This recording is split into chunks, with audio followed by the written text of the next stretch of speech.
Voilà, poulet riche. Boutique bijoux d'or Mossi Elengi. Boutique bijoux d'or Mossi Elengi. Voilà, poulet riche. Boutique bijoux d'or Mossi Elengi.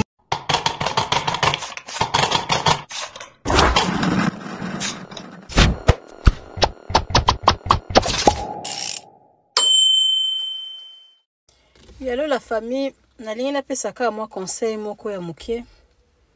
Bandeko na ngai, eza makambo nyonso tout omona yango ka ndenge wana te.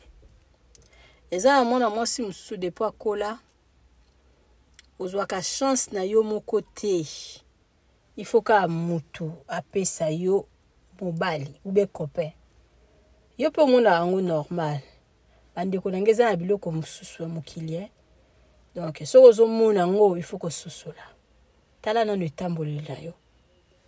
Merci. Bonjour la famille. Mama Bijou nae ko présenter bino appartement la biso o ezala canaré des chaussées to benga kango appartement numéro 1.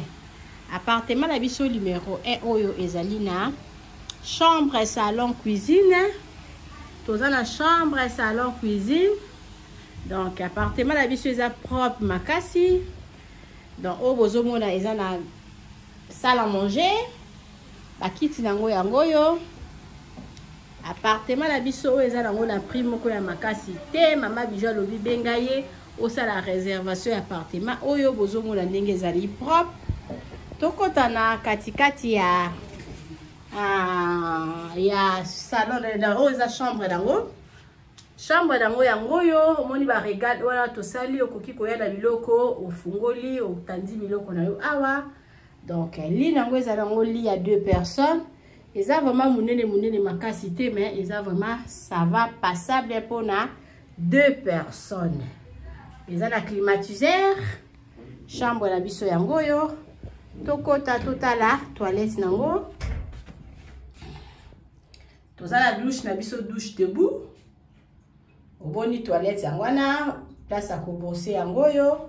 Donc appartement, chambre, salon, cuisine. Toujours que les koluka.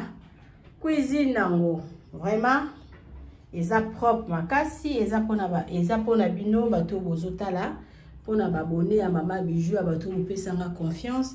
Boya na appartement oyo, appartement numéro 1.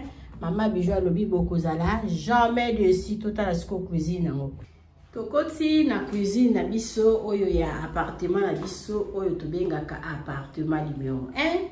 Toza na congélateur, totia yango wana pona bino.